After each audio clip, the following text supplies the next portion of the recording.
ChatGPT said, "Sir, you need to step back. This event is for family only." That's what she said to me, right in front of everyone.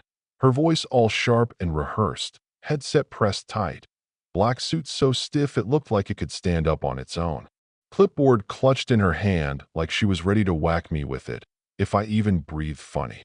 People like that, you can spot them a mile away.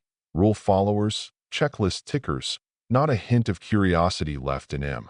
I guess she thought I was some lost old man who'd wandered in off the street. Joke's on her. I wasn't lost, not even close. My spine might be bent, my hair mostly gone. But that day, I stood there with every ounce of stubbornness I ever had. Cane in one hand, my son's letter in the other, tucked in my pocket so I wouldn't fumble it. I looked her dead in the eye and said, "I am family." She didn't flinch, didn't even blink. "You're not on the approved list," she replied, not an ounce of feeling in her voice, like she was reading a weather report. "You'll need to leave the hall, sir. This area is reserved for immediate relatives." Now, you'd think in a room packed with proud parents and jittery students, somebody might help an old man out. But no. Everybody froze, went quiet all at once, staring over their phone screens like I'd just interrupted church or something. I could feel the attention on me, whispers floating around, folks wondering who the hell I was, some probably thinking I was just confused, maybe even a little crazy.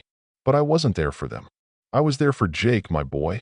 Same kid who got shipped off 3 times, came back with more scars than medals, fought his way through night classes with a battered laptop and Wi-Fi that kept dropping out every time his unit moved. He wrote me, weeks ago, crumpled letter, a hint of dust and sand on the envelope, said, "Dad, if you're strong enough to travel, I need you there. I don't care about the ceremony. I just want to see your face." You ever get a letter like that? You don't let a busted knee or an empty wallet stop you. I sold the last thing I owned worth anything. My old Ford truck, more rust than steel by then, scraped together bus fare, sat through layovers and lousy sandwiches, all for a seat in the back where I figured I'd watch him graduate, maybe slip out before anyone noticed. But that woman, all she saw was a name that didn't match the list in her hand. She didn't even try to lower her voice, said again, louder, "Sir, if you don't move, I'll have you escorted out." I felt heat crawl up my face. Embarrassment, sure, but also something else. Resignation, maybe. I nodded once, soft, turned and started making my way out, came tapping on the floor, feeling smaller with every step. Not a soul said a word. Not until a chair scraped across the floor, the sound echoing loud enough to make everyone look. Then another chair, and another. I turned, a little confused, and saw 6 men stand up, broad shoulders, clean-shaven, each one in a navy dress uniform, ribbons and medals shining under the lights. They didn't look at the woman, they looked at me. One of them said, "Where do you think you're going, Sergeant?"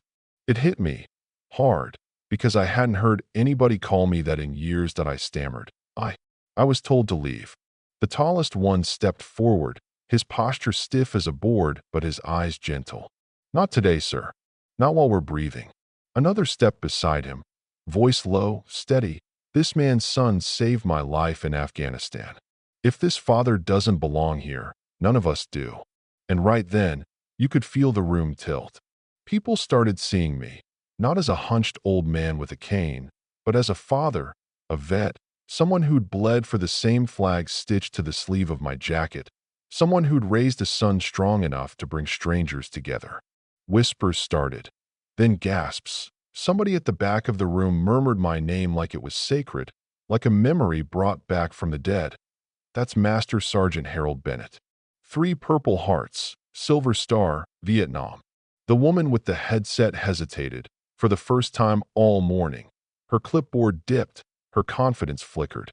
One of those young men, cool as you please, said, "Ma'am, you can make him leave, but you'll have to remove us too."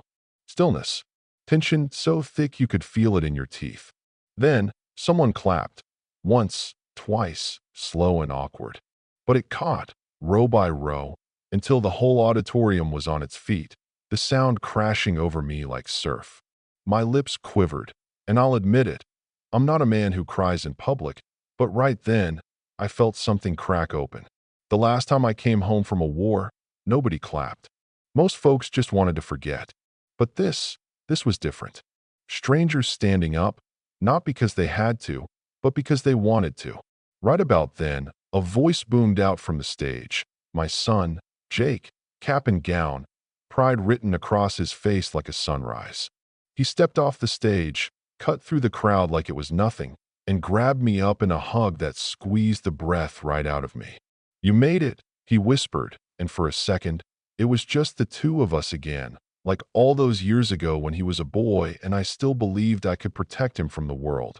But Jake, he raised his voice, said it for everyone to hear. I told them I wouldn't walk that stage if you weren't here. You earned this more than I did. That was it. Whatever dam was holding back all that emotion in the room, it broke. I saw grown men wiping their eyes, folks snapping photos, not for gossip, but for memory. Even the woman with the clipboard, she stood there, arms folded at her waist, respect softening the hard edges of her face. Because here's the truth, some men never have to ask for respect. They carry it with them, in every scar, every limp, every quiet moment when they choose to show up, no matter how much it hurts that I didn't need a seat in the front row. I didn't need my name on a list. All I ever needed was for my boy to see me there, to know I'd moved heaven and earth to show up. And finally, just this once, the world saw me too. So, you tell me, was that right? Or was that just another lucky break for an old man who never quite fit the system? Would you have stood up or stayed seated? I'm curious what you think. Drop your thoughts below. Tell me what respect means to you, or if you've ever seen something like that go down. Because sometimes, justice doesn't look like a medal or an apology. Sometimes, it's a chair scraping back, a crowd standing up, and a moment that hangs in the air long after the clapping fades. But here's the thing nobody tells you. When the applause dies down, when the hugs are over and folks start picking up their programs, life keeps going. They don't write that part in the speeches. I stood there, still kind of numb, my son's arm around my shoulder, feeling the weight of every stare, every hand that reached out to squeeze mine. Some of these kids, they looked at me like I was history come to life, like maybe if they listened close enough, I'd spill some secret to surviving the world outside those doors. Jake laughed, a little shaky, and started introducing me to everyone, professors, classmates, even the janitor who always let him in after hours. Each person had a story about my son, stories I'd never heard, bits of his life that had nothing to do with me, but somehow all came back to those late-night calls, the times I told him he could do it, even when I barely believed it myself. I caught the security lady watching us from the edge of the stage. Her face was softer now, almost apologetic, but she kept her distance, blending into the curtains like she wished she could start over. Out in the lobby, families clumped together for photos. Some folks came up, shook my hand, told me about their own dads, how some couldn't make it, how some never came back at all. One young woman, in uniform herself, pulled me aside, said, "Sir, I never got to say goodbye to my father. You being here, it means something. For all of us." That's when I realized this whole mess, this argument at the door, it wasn't just about me and Jake.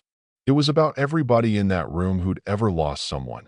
Everyone who knew that showing up is half the battle. We stepped outside, sun beating down, my old legs wobbling a little on the steps, Jake steady beside me. You could hear the birds, traffic, real life waiting for us. There was this beat of quiet, the kind where you finally let yourself breathe, and Jake handed me his cap. "Here," he said, "it's yours." I almost laughed, didn't think he was serious, but he pressed it into my hands, stubborn like his old man, eyes shining. "You earned this," he said again, and I felt the lump in my throat grow sharp. Now here's the twist. I looked up and saw the woman from earlier, the one with the clipboard, coming toward us, her headset gone. She stopped a few feet away, unsure. "Mr. Bennett," she started, voice low. "I just wanted to say, I'm sorry. I was doing my job, but maybe sometimes the rules don't tell the whole story." For a second, I saw something behind her eyes. Regret. Yeah, but also maybe the start of respect. I just nodded. You did what you had to, I told her, and meant it. We all do sometimes. She looked like she wanted to say more, but she just smiled, nodded at Jake, and slipped back inside. Jake and I watched her go, and he said, "Think she'll remember us?" I grinned. "She'll remember you. I'm just the old man with the cane." He shook his head. "No, Dad. Today, you were the story. Funny how the smallest choices, standing your ground, refusing to leave when it matters, those are the ones that echo. I spent most of my life thinking nobody was watching, that what you do in the quiet doesn't count unless someone takes a picture. But turns out, people do notice. They notice when you show up, when you stand up, when you risk being embarrassed just to keep your promise to so we walked down those steps. Me and Jake's cap, my cane clicking on the pavement, and for the first time in a long while, I didn't feel invisible. Cars honked, a breeze ruffled the tassel on the hat, and somewhere behind us the applause had faded, but in my chest it kept ringing, reminding me that sometimes, even when you're not on the list, you still belong. And you know what? I kept that cap, hung it on the rearview mirror of a car that barely runs, right next to the dog tags I wore through 2 wars. Because that day, the world didn't change. Not really. There were still lists, still rules, still people with clipboards and sharp voices. But for a few minutes, we broke through all that. We made a memory that'll outlast any diploma, any ceremony, any headline. Now, maybe you've had a moment like that, where you pushed past what folks expected, where you showed up for someone and the world bent, just for a second, in your favor. Or maybe you haven't yet, but you will. I hope you do. Because that's what makes life worth remembering, right? Not the perfect plans, but the messy, stubborn moments you fight for, even when nobody's clapping to "So go ahead." Argue with me, if you want. Tell me if you think the rules are there for a reason, or if sometimes breaking them is the only way to do right by someone you love.